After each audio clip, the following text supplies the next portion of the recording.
Hi, welcome to another episode of Mom Does It All. If you're looking for encouragement, empowerment, and uplifting in motherhood and mompreneurship, this is a show for you.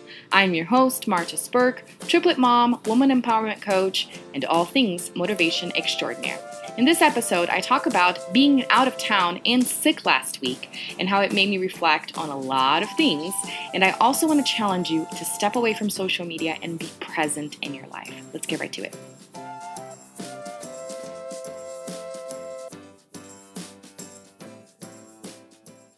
Last week was just insane in so many ways, and I knew today I had to record an episode talking about all my reflections from last week. First of all, I was out of town all week.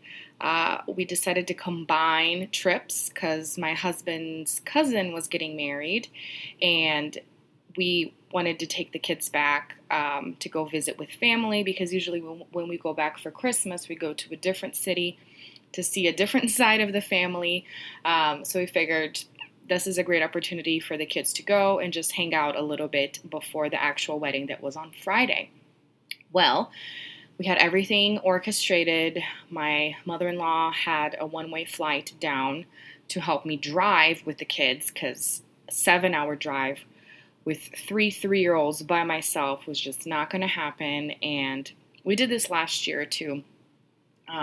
But then what was going to happen was Shane, my husband, had a one-way flight over there on Thursday night so that he wouldn't miss work just on Friday, which was the day of the wedding. And then he drove us back yesterday on Sunday. So we had all of a plan orchestrated. But the thing was that I got sick with something that I still don't know on over the weekend before we even left. I had fevers, I had a bad sore throat, and then eventually while I was over there at my sister-in-law's, I had cold sore in my mouth and just sores all over. It was miserable in so many ways, but at the same time, it was fun being with family. And with all of that going on, me not feeling good and being away, just having lots of things to do to visit with family and prepare for the wedding and everything, I took pretty much a break from social media. Like I was not very present at all. The only thing that I was doing was reposting about this contest that I'm participating in, which if you haven't seen, I'll share really quickly now. I auditioned to sing the national anthem, the American National Anthem, for the National Western Stock Show that's going to be happening in January here in Colorado. And I'm among one of the 16 finalists, and now it's all up for voting. So whoever has the most votes by August 30th wins. And I am in third place right now. I am sharing it as much as possible, and lots of people have been helping me because you can vote daily from different devices. I will leave the link in the show notes if you want to go check me out singing and vote for me. I would really appreciate it because it would be a dream come true. First to sing the national anthem, period. And then in such a big event, I am super excited about this and it's going to happen. Anyway, so I was just sharing that on and doing not a whole lot. I was still teaching my classes inside the Empowered Woman School and talking with the ladies in our group and with my students in the group. But other than that, not very active on social media at all.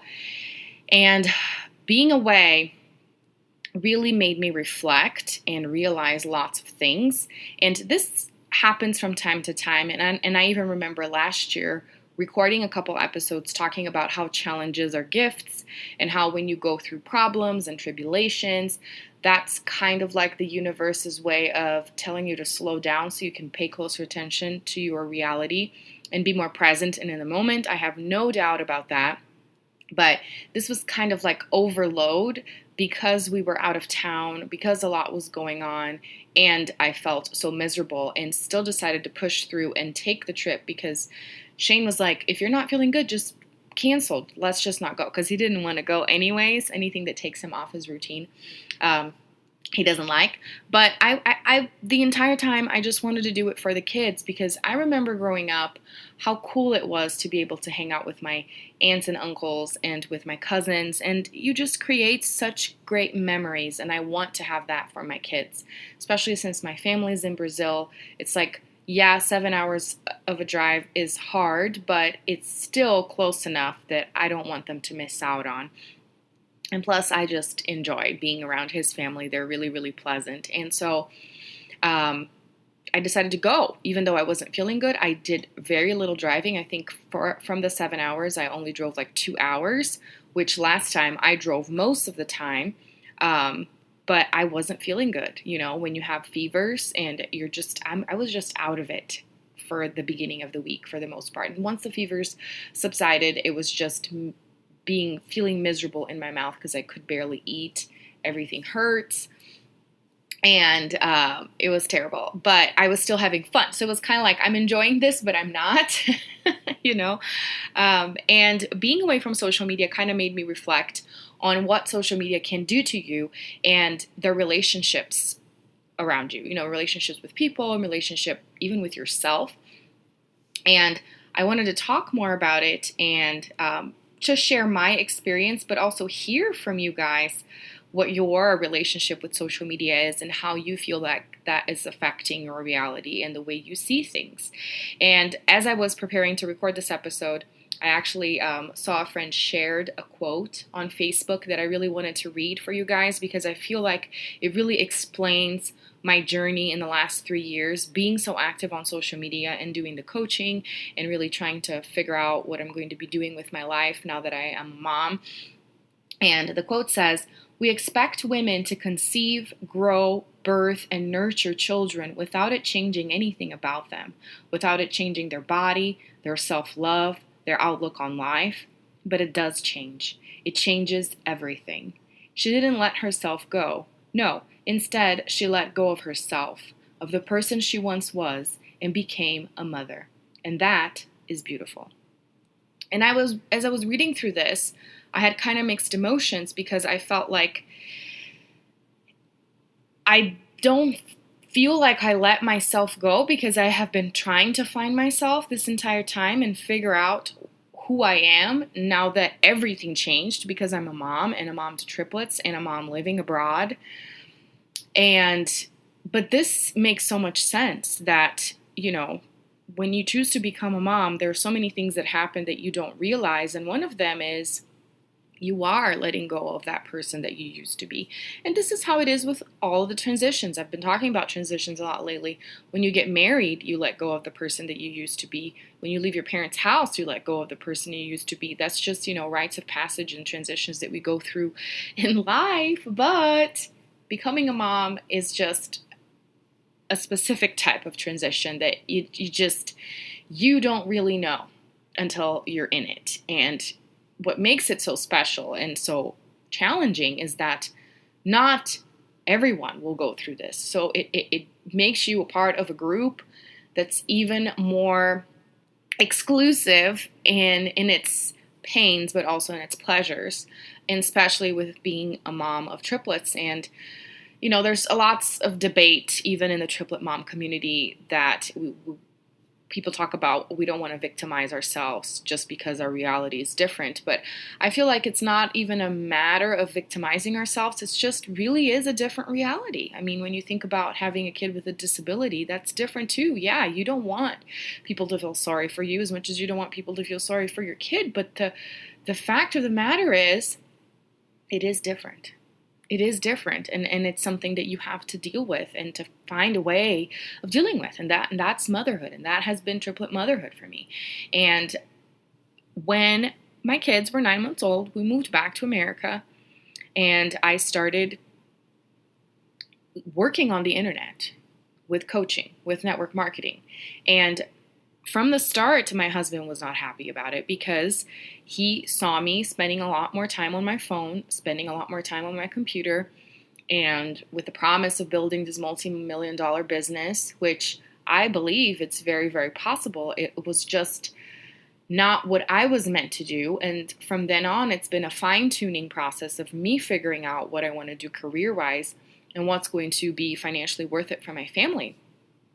And because he's not active on social media at all, and I feel like this is something that plays a huge part here. And if you have a spouse that is not active on social media, you probably understand and can relate to what I'm saying here, is that he hates everything about it. He thinks it's stupid because you should just be focusing on what you're doing right now instead of living on this extra reality that it really isn't reality, that is social media. And while I agree with him, at the same time, I have really enjoyed being able to connect with other people that are not close to me, including my family that, live in a different country. And so it has been kind of like a battle of, I need this, but at the same time, I have to be careful so that this doesn't take over my life. And this is what this last week was able to show me. And even with the different direction that I have been taking of working more with Brazilians, it has allowed me to pull back more and not feel like there is this pressure, which really was a pressure within myself. And I thought it was an outward pressure of being so present online and having to be, posting. And what if I don't show up? Then that means I'm not consistent. People are going to lose interest. And this is very common in this online space. And with time, I have been noticing, just like with everything else in life, we think it's coming from outside, and then we realize it's really something coming from the inside, which means it can be changed. And it's been a slow process, I feel like, for me, kind of like letting go, because when I started this, I was taught that I needed to be present. And now I understand that there's different ways of looking present and being present in the online world for your business sake.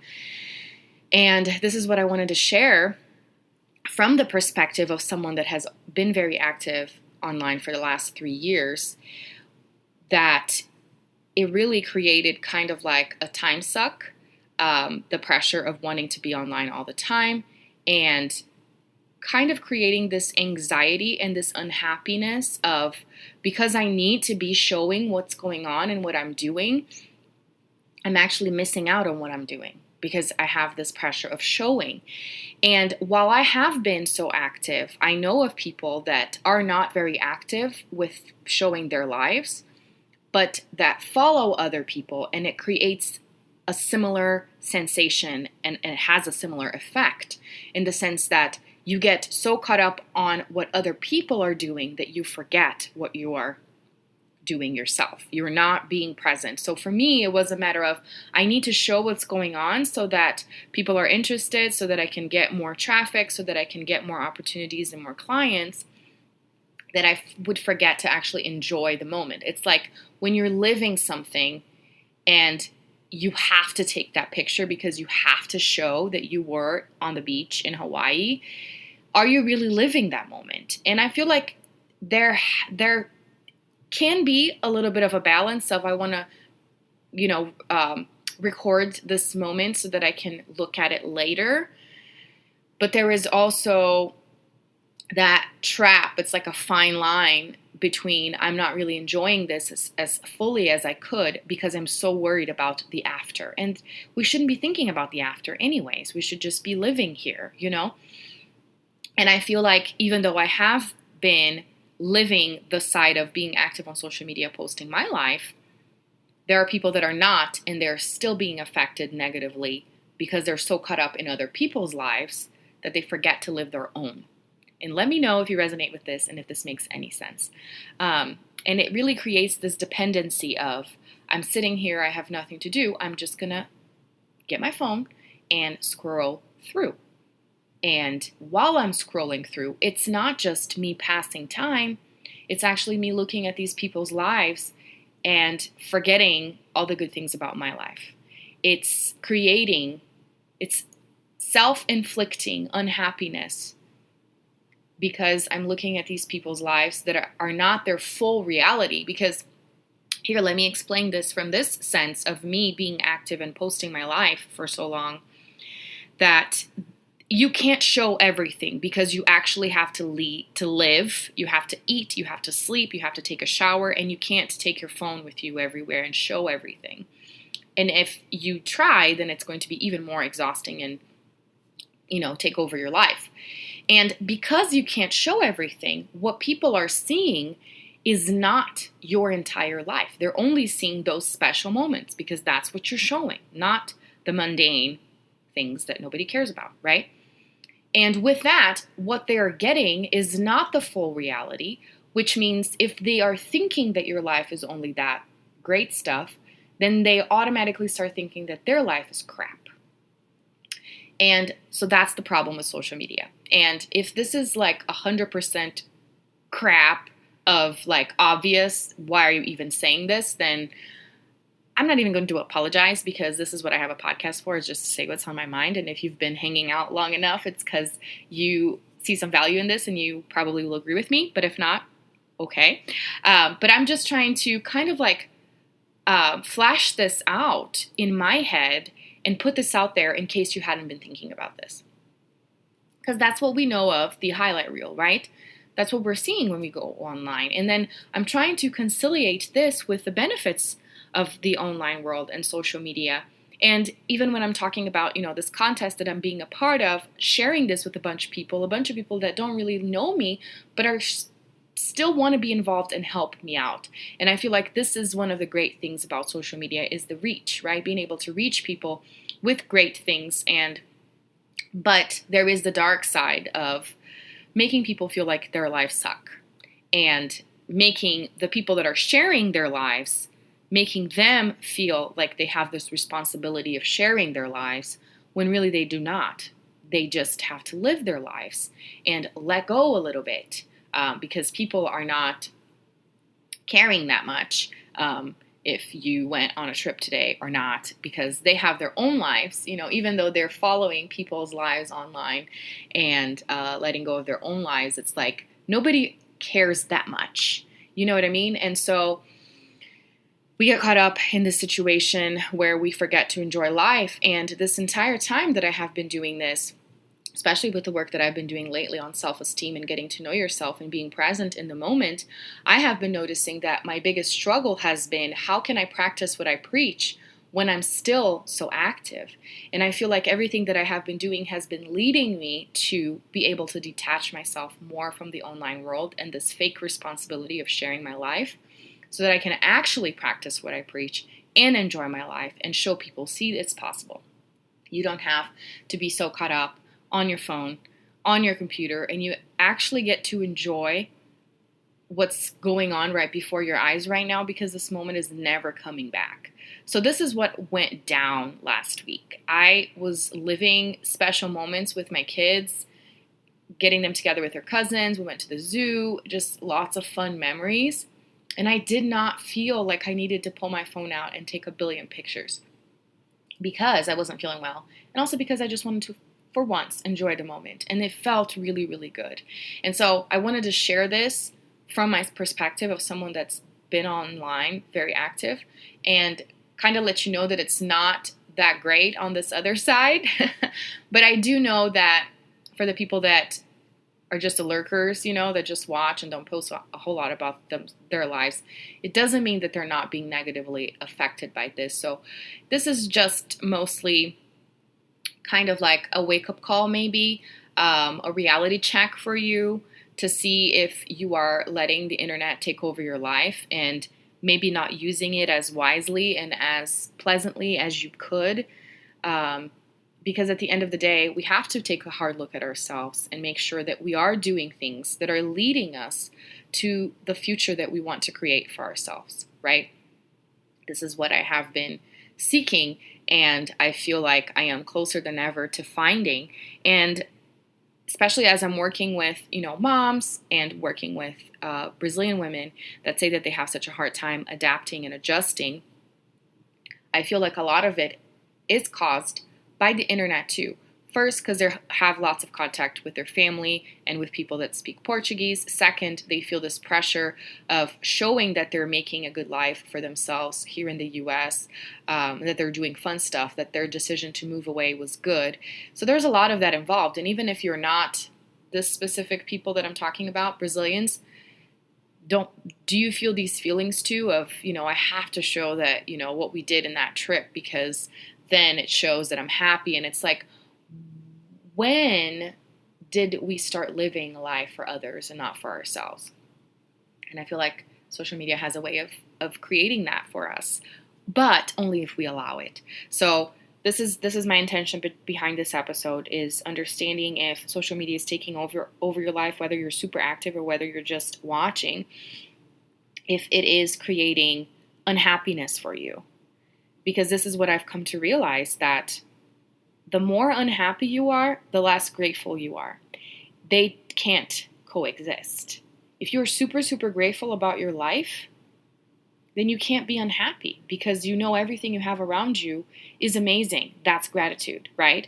But when you start looking at other people's lives and wishing that you had what they have, then you start getting unhappier and unhappier and unhappier, because you forget the great things you already do have.